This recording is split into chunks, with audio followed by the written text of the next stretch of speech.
जिल्ह्यामधील केज तालुक्यातील मसाजोग या गावचे नवतरुण सरपंच संतोष देशमुख यांची हत्या अपहरण करून हत्या केलेली आहे आणि त्या अशा तीव्र घटनेचा आम्ही बहुजन विकास अभियानच्या वतीने सर्व धर्माच्या वतीने जाहीर निषेध करतो।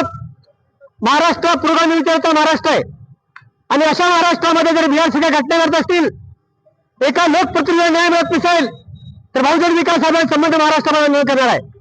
सरकारकडे आमची विनंती आहे की हत्या माणुसकीला काही लोक असलेले समाज विघातक हत्या आहे आणि ह्यामध्ये 7 आरोपी आहेत, त्या 7 आरोपात तात्काळ अटक झाली पाहिजे।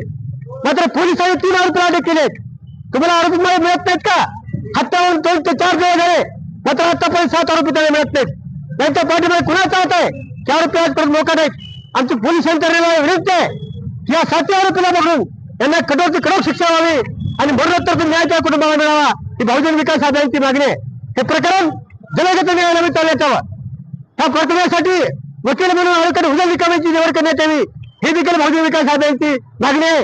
कारण संतोष देशमुखची हत्या प्रत्येक सरपंचाला आव्हान आहे, कारण सरपंच गावचा प्रथम नागरिक असतो आणि प्रथम नागरिकाची हत्या होत असेल तर त्या सर्वसामान्य काय न्याय मिळणार आहे हा जबाब आम्ही सरकारला विचारत आहोत। सरपंचाची हत्या सर्वांना आव्हान आहे आणि म्हणून या हत्याचे सखोल चौकशी झाली पाहिजे, तात्काळ चौकशी झाली पाहिजे। ही वारंवार मागणी संबंध महाराष्ट्र करत असताना उदगीर सारख्या पुरोगामी विचाराला मानणाऱ्या चळवळीचे केंद्र असताना उदगीरमध्ये गेल्याचा सर्व स्तरातून विजय झाला पाहिजे। यासाठी बहुजन विकास आघाडी सर्वांच्या वतीने जाहीर निषेध करतो। जय हिंद।